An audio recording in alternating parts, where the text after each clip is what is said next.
Hi, I'm Corey with Ideal Air. Today I'm going to show you how to install one of our mini split air conditioning units. Each kit comes in two boxes. You have the outdoor unit in one box. You have the indoor unit with the line set in a separate box. With it comes the owner's manual, has remote control, installation instructions, an Allen wrench you'll need to open up the service valves. Also comes with a wall sleeve, extra drain tube. And these are all the tools that are required to put one of these in. That's it. So I'm going to move this out of the way. This is the mounting plate that comes with the indoor unit. You attach this to this. You can see I have one already installed on the wall here. There's 4 screws attached to the wall. To make it easier, I'm going to hook it up on our display stand. So you take the indoor unit out of the box and you hook it up on the panel here. Here I'm going to hook it up on these 2 hooks.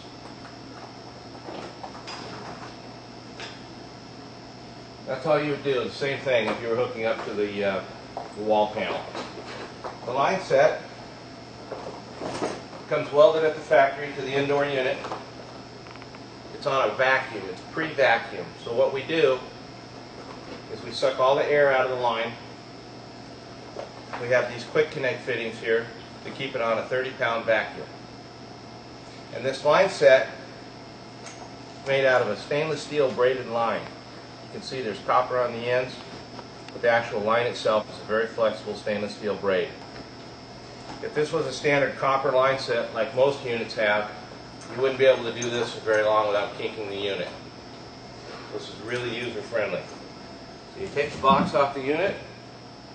As you can see, here's the quick connect fittings right here. All you need to do is take the cover dust cap off. And all the refrigerant for the whole system is stored in the outdoor unit. There's exactly the right amount of refrigerant for this unit, the 16-foot line set, and the air conditioning coil installed in here. So this unit generally goes outside, and this goes inside your room. So what you would do is when you mount this plate on the wall, you drill a 3-inch hole through your exterior wall, and you feed the line set. It has the control wire in the line set. All you do is simply feed it through the wall to this unit, which you have sitting outside on a concrete pad or a couple of cinder blocks or whatever you have set up. So this is on a flat level surface.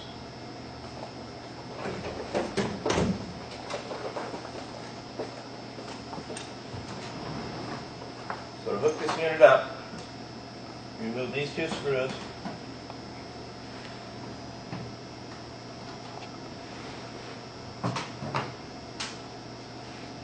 The electrical access panel.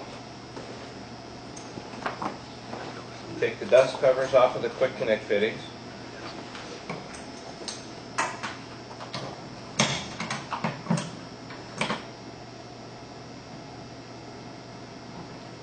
this one started.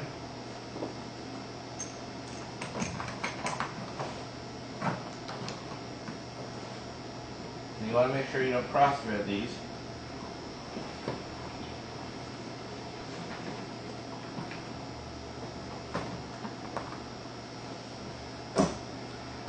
Take your 2 wrenches.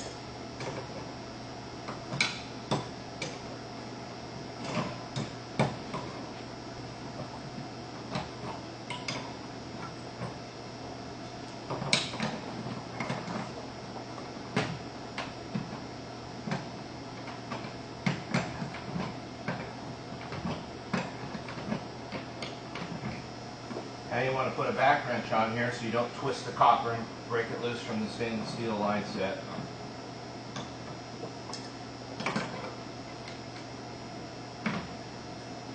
You want to get it good and snug. You don't want any leaks on this.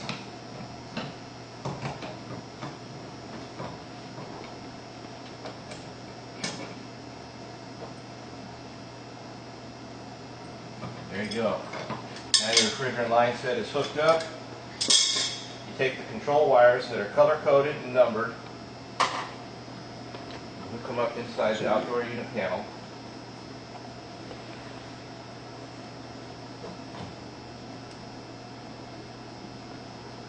The grounding lug is the only one you have to completely remove from the unit.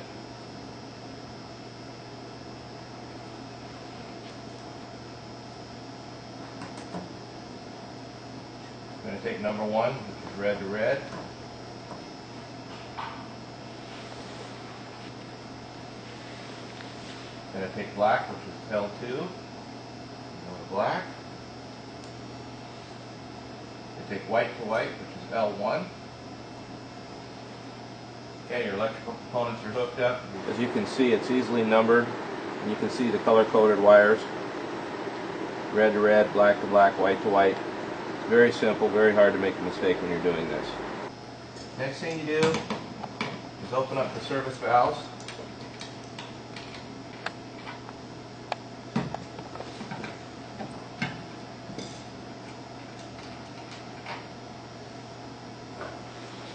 Take the included Allen wrench, open up the valves, doesn't matter which one you do first. And because this line set is on a vacuum, all the refrigerant is now being drawn into the line set. And you want to back it all the way out until it stops.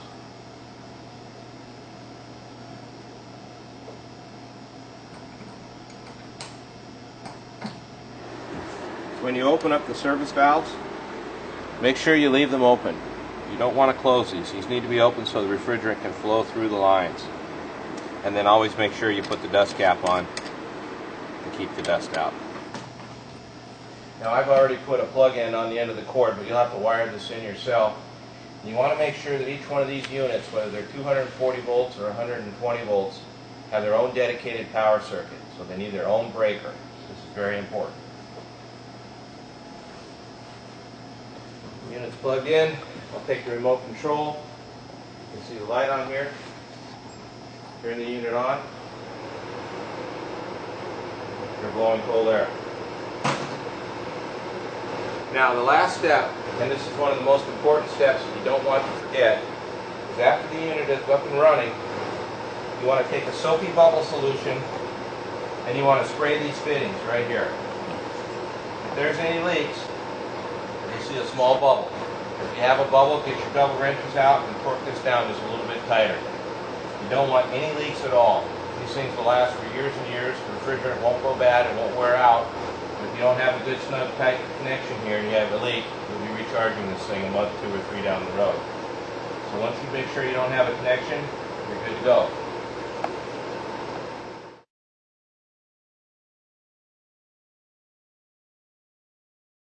Okay, we have a different style quick connect fitting for the 12,000 BTU. This style that you have here is for the 24,000 and the 36,000 BTU.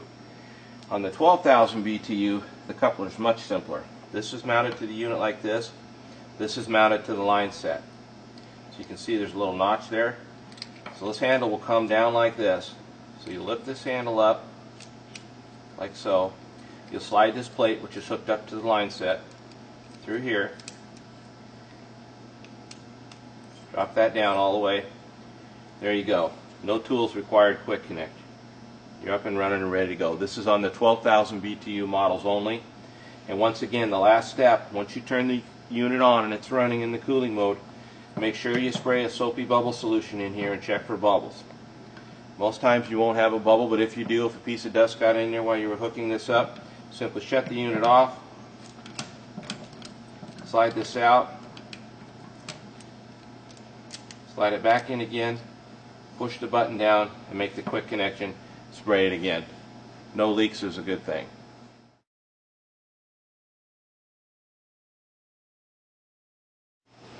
Okay, one bit of information that you'll want to know is the voltage and the amp draw on the Ideal Air mini splits. The 12,000 BTU unit runs on 120 volts. It needs a dedicated 15 amp circuit. When it's running, it runs at an even 8 amps. On the 24,000 BTU that runs on 240 volts, you need a dedicated 15 amp circuit, and it draws 10 amps when it's running. And on the 36,000, 240 volts, and it runs on 14 amps, and you need a minimum 20 amp breaker for that unit.